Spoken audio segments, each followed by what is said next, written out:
Hello everyone, welcome to Sri Ram's IS YouTube channel. This is your mentor Arzu Kakkar. I hope you all are doing well. Things are fine at your place.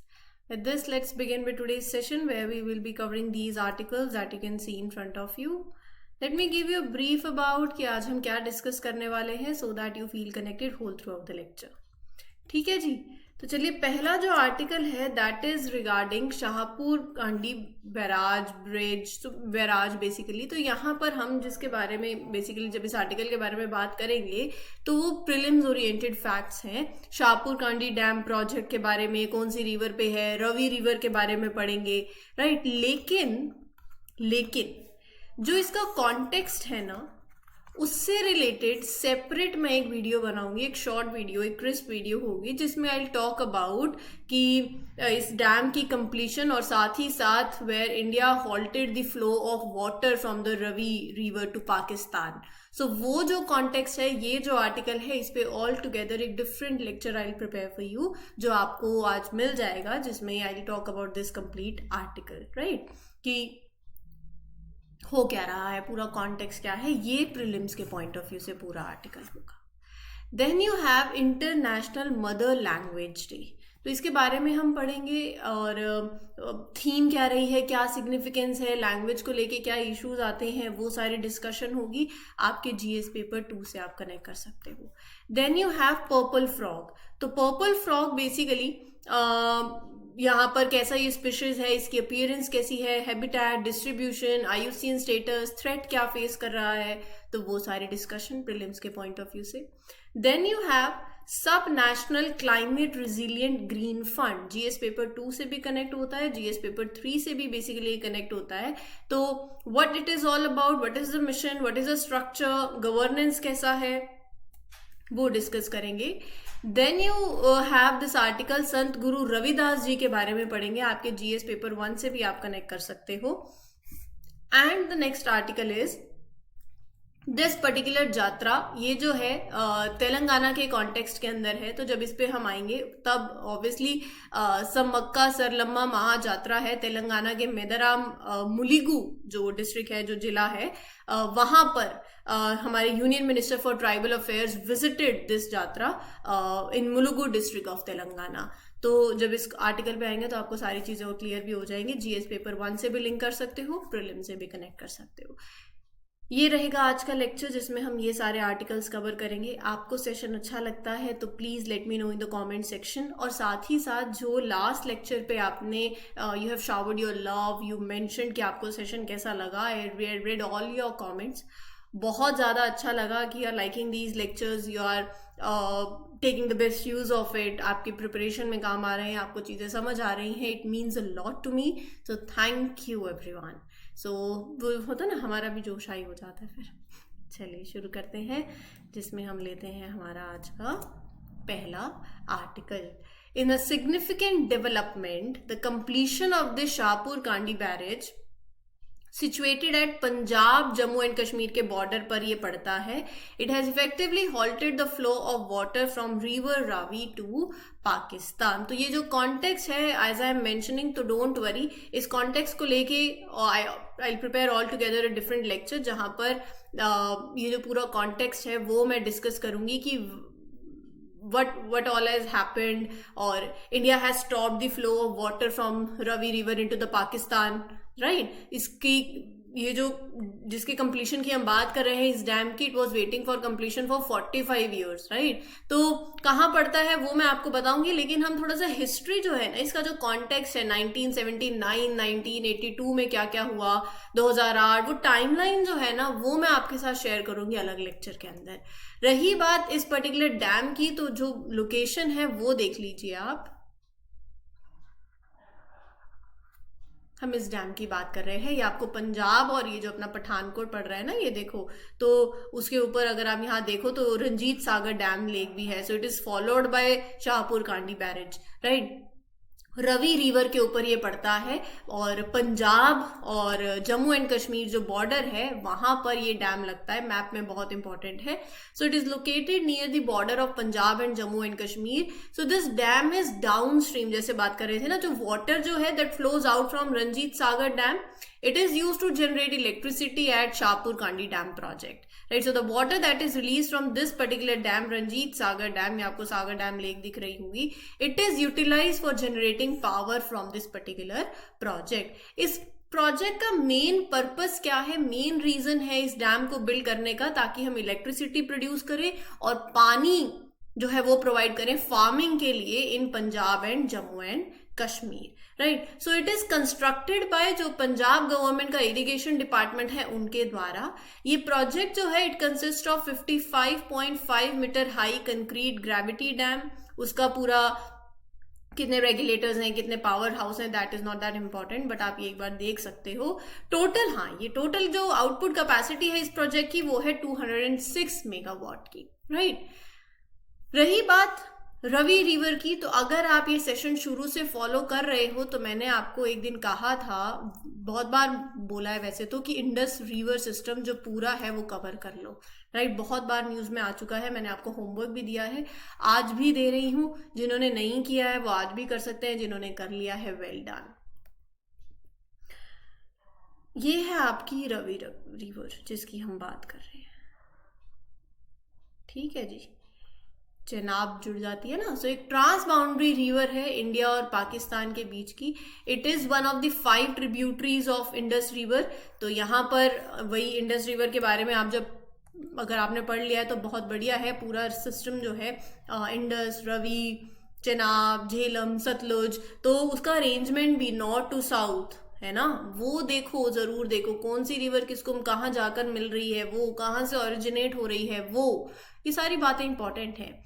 रही बात Ravi river की, तो it starts in western Himalayas, Himachal Pradesh के अंदर, और फिर ये flow करती है पंजाब अपना, फिर उसके बाद पाकिस्तान एंटर कर जाती है. इवेंचुअली जॉइंस चेनाब रिवर, आप मैप में भी देख सकते हो, पाकिस्तान के पंजाब प्रोविंस के अंदर चेनाब के साथ ये जुड़ जाती है.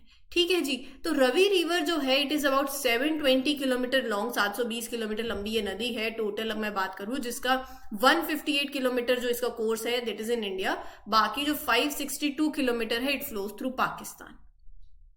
Right, it enters the Punjab. ये सारी बातें मैंने आपको बताई दी हैं. इसकी लेंथ भी मैंने आपको बता दी 720 किलोमीटर की, जिसमें 158 हमारे यहाँ पड़ता है और उनके वहां पड़ता है 562. इस रिवर का एक निकनेम भी है, इसको रिवर ऑफ लाहौर बोलते हैं, क्योंकि जो लाहौर सिटी है वो इसके ईस्टर्न बैंक पे ही लोकेटेड है. ये जो रिवर है it is fed by other smaller reverse also, वो भी आप देख सकते हो, दैट आर इसकी ट्रिब्यूटरीज जो हैं वो आप देख लीजिए. छोटी छोटी ट्रिब्यूटरीज होती हैं, नाम आ सकता है तो इसीलिए पता होना चाहिए, भादल, उज, तरना, बसंतर, तो ये इसकी ट्रिब्यूटरीज हैं. भादल, उज, तरना, बसंतर रिवर्स इंडिया की हो गई, और 1, 12 ब्यास रिवर्स पाकिस्तान. ठीक है जी. Indus water treaty of Ravi river, so the water of the river Ravi, Beas and Sutlej are allocated to India. Indus water treaty की बात हम करेंगे उस पर्टिकुलर आर्टिकल में भी, I will talk about different lecture के अंदर.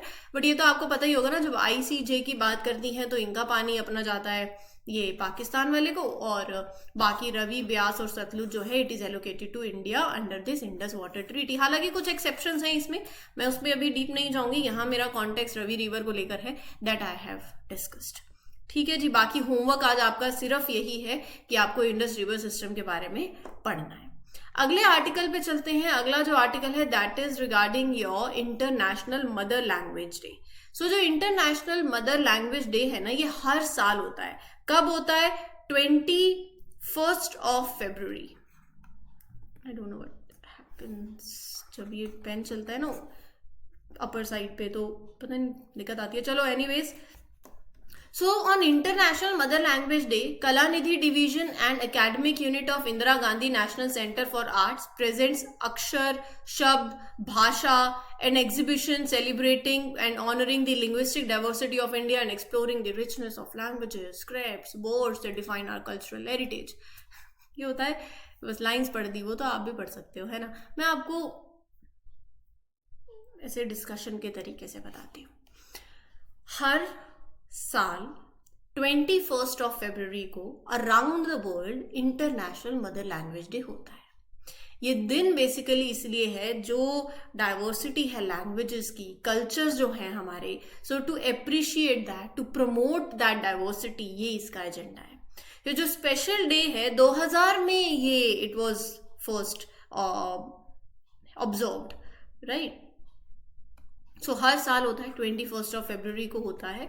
तो यहाँ पर 2000 में in the year 2000 because of an initiative from Bangladesh and it's supported by UNESCO also, so this day was recognise, right. तो यहाँ पर आप देख सकते हो according to UNESCO international mother language day जो है it was recognise on the initiative of Bangladesh, और फिर उसके बाद से थ्रू आउट द वर्ल्ड इसे ऑब्जर्व करा जाने लगा सिंस 2000। थीम क्या थी इस बार की? Multilingual education is a pillar of intergenerational learning. तो यहां पर इसका मतलब क्या है? मल्टीलिंगुअल एजुकेशन, थीम का मतलब ही समझो। ये कह रही है कि teaching and learning multilingual education in more than one language is a pillar of intergenerational learning where it helps different generations to understand each other better. तो यहाँ पर one big reason that we celebrate International Mother Language Day is because many people, मतलब आप लगाओ about 40% जो world की population है they don't have the chance to learn in the language they speak at home. जो language आप घर में बोलते हो आप, मतलब 40% पॉपुलेशन उस लैंग्वेज में नहीं पढ़ पाती, they don't have that chance to learn. तो यूनेस्को बिलीव्स कि बहुत ज्यादा जरूरी है लोगों के लिए कि to be able to learn in the language जिसमें आप ज्यादा कंफर्टेबल हो, है ना। So according to UNESCO 40% of the population does not have access to an education in the language they speak. So as a commitment towards understanding the importance of it, we observe this day. ये remind कराता है हमें कि language सिर्फ एक, मैं बोलूँ कि कम्युनिकेशन का टूल है, नहीं, they are also very important for making sure कि एवरीवन फील्स इंक्लूडेड, है ना। कभी आप जाओ 4 लोगों में, 4 की एक अलग लैंग्वेज हो, आपकी एक अलग लैंग्वेज हो, तो यू डोंट फील इंक्लूसिव और इंक्लूडेड फील नहीं होता उस पर्टिकुलर एनवायरनमेंट में, है कि नहीं। सो यहाँ पर यही सिर्फ लैंग्वेज अगर आपको लगता है एक वे ऑफ कम्युनिकेशन के लिए just a tool for communication, no, it reminds us it is that very important for making sure कि everyone feels included, they can achieve their goals. कोई लैंग्वेज बैरियर आपकी पढ़ाई में भी नहीं आना चाहिए।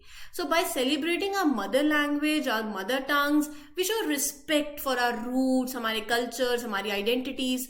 सो it helps us to work together, right, to make a world a very better place for understanding each other languages and culture also. So language helps in, it plays a very important role in promoting inclusion as well, और ये आप अपने mains में भी use कर सकते हैं, right?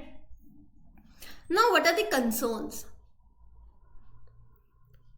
हर 2 हफ्ते बाद, मतलब as in every 2 weeks, a language disappears completely along with all the stories, knowledge, tradition that it carries. इसका मतलब the world is losing a lot of cultural and intellectual richness. 45%, मतलब आप रफली लगाओ 7000 languages that are spoken around the world, they are at risk of disappearing. They are endangered. When we are not enough people speaking and passing on the language to next generation, this happens. Right. So limited अगर आप देखें तो only a few 100 languages are taught in schools and they are used widely in public life.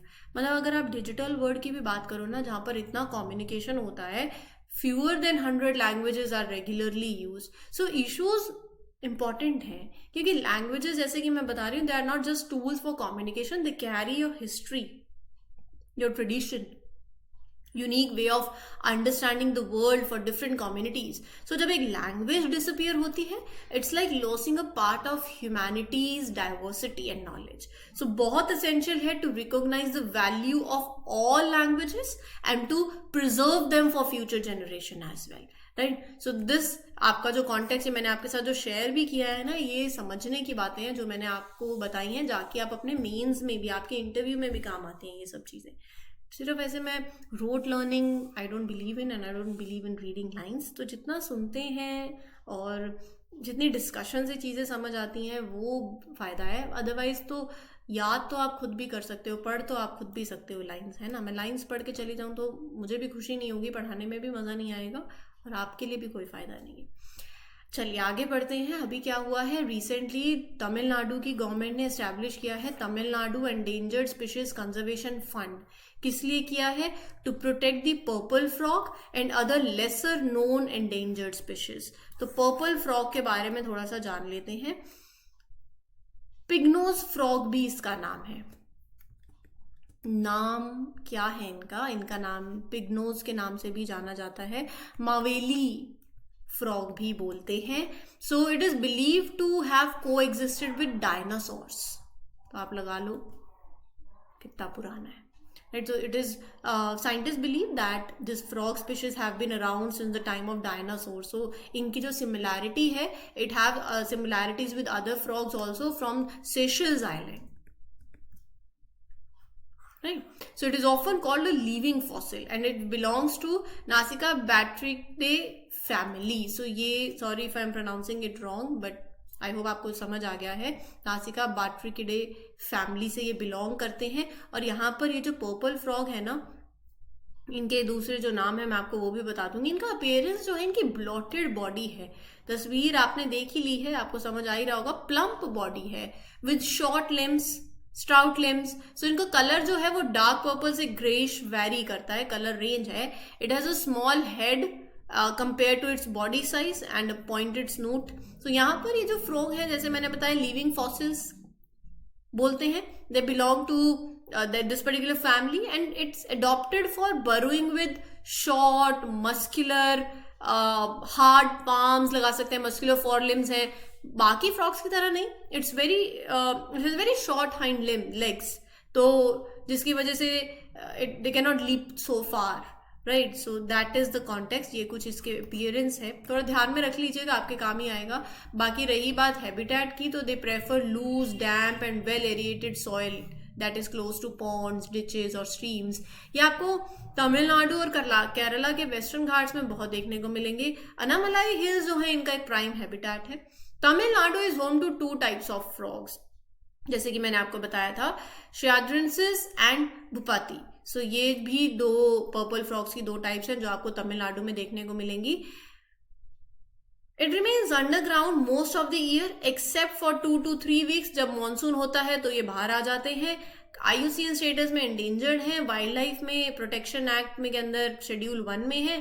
Threat वही habitat loss हो रहा है, road networks गुजर रहे हैं through their habitats, climate change हो रहा है, जिसकी वजह से इनका सर्वाइवल टफ हो रहा है।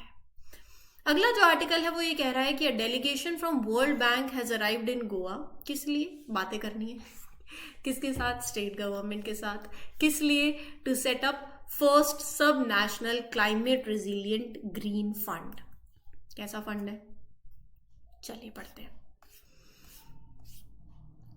सब national climate fund is a financial initiative that operates globally. इसका मकसद है to support the development of mid size infrastructure projects जो होते हैं ना, उनकी डेवलपमेंट को सपोर्ट करने के लिए, एंड साथ ही साथ नेचर बेस्ड सॉल्यूशंस लेकर आए that are resilient to climate change. So एक ग्लोबल ब्लेंडेड फाइनेंस इनिशिएटिव है to develop mid size climate resilient infrastructure. तो इसका मेन गोल क्या है ऑफ द फंड?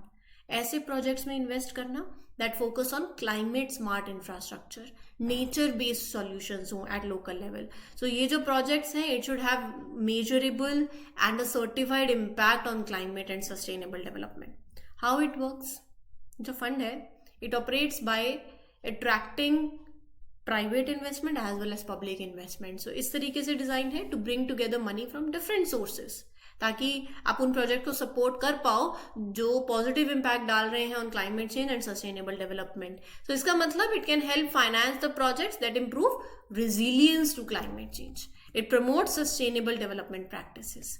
अगला है इसका स्ट्रक्चर। सो कॉन्टेक्स्ट समझ आ गया ना? सब national climate fund it's like a financial pool that support projects in different regions to make them more resilient to climate change. Next is the structure. As far as structure is concern, fund manager, it is managed by Pegasus Capital. Technical assistance, तो IUCN is providing the technical support to this fund. इसका मतलब they'll help with the knowledge and expertise that is needed for the fund operation. IUCN.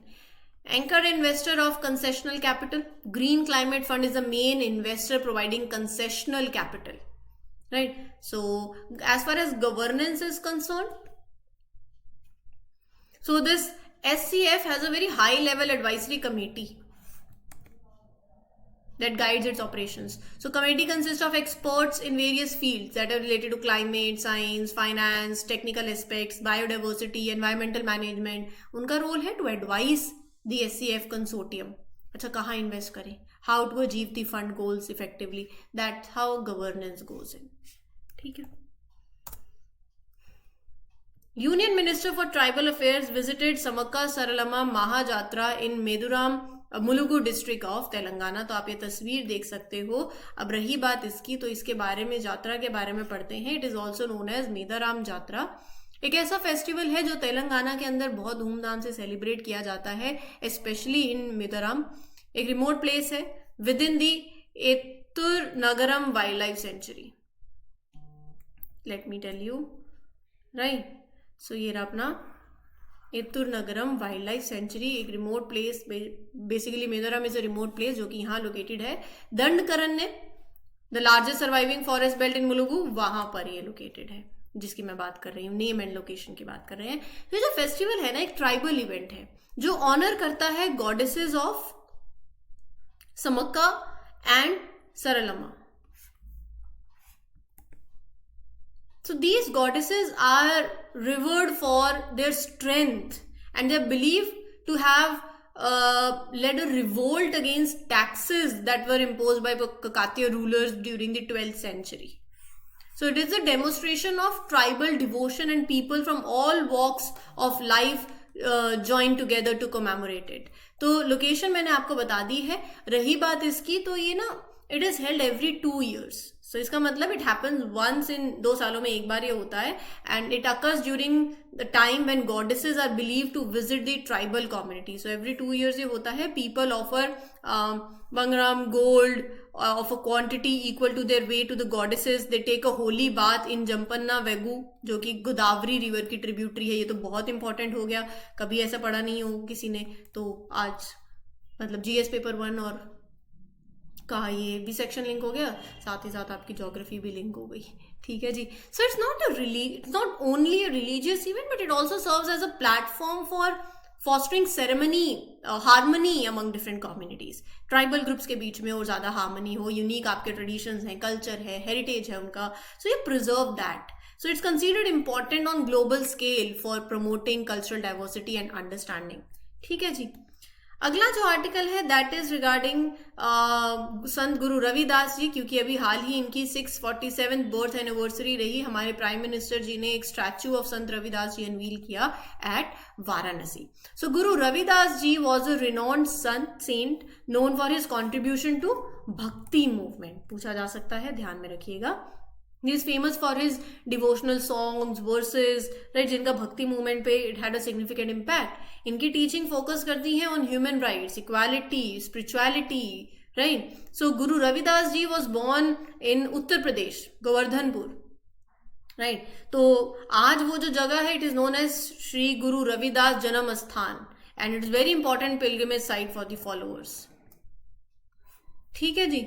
So Guru Ravidas ji is also known as Raidas, Rohidas, Ruhidas. बाकी कहाँ इनका जन्म हुआ वो मैंने आपके साथ शेयर कर दिया है. इनकी थोड़ी टीचिंग्स के बारे में और थोड़ा सा इनके बारे में अगर मैं आपको बताऊं, so despite being born into a poor family, Guru Ravidas ji जो रहे famous as in well known रहे हैं for his teachings about human rights and equality.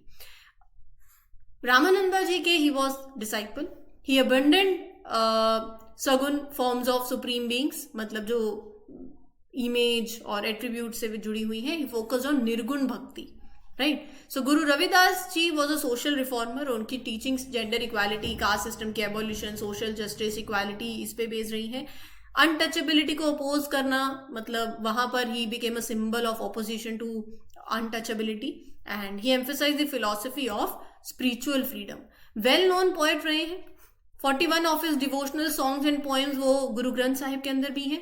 Mirabai ने गुरु रविदास जी को कंसीडर किया एज हर स्पिरिचुअल गुरु. तो यहाँ पर रविदासिया सेक्ट भी है। रविदासीज बिलीव कि Guru Ravidas ji should be treated as a son just like other gurus, and he lived before the first Sikh guru, and उनकी जो टीचिंग्स हैं they were studied by the Sikh gurus. तो यहाँ पर गुरु रविदास जयंती जो है एक हिंदू फेस्टिवल है जो कि ऑब्जर्व किया जाता है गुरु रविदास जी की बर्थ एनिवर्सरी पे। ये था आज का सेशन, उम्मीद करती हूँ आपको क्लियर हो गया हो। स्टिल कोई डाउट हो तो you can ask me in the comment section. This is your mentor Arsu Kakkar signing off. Happy learning everyone, all the best, take care, thank you.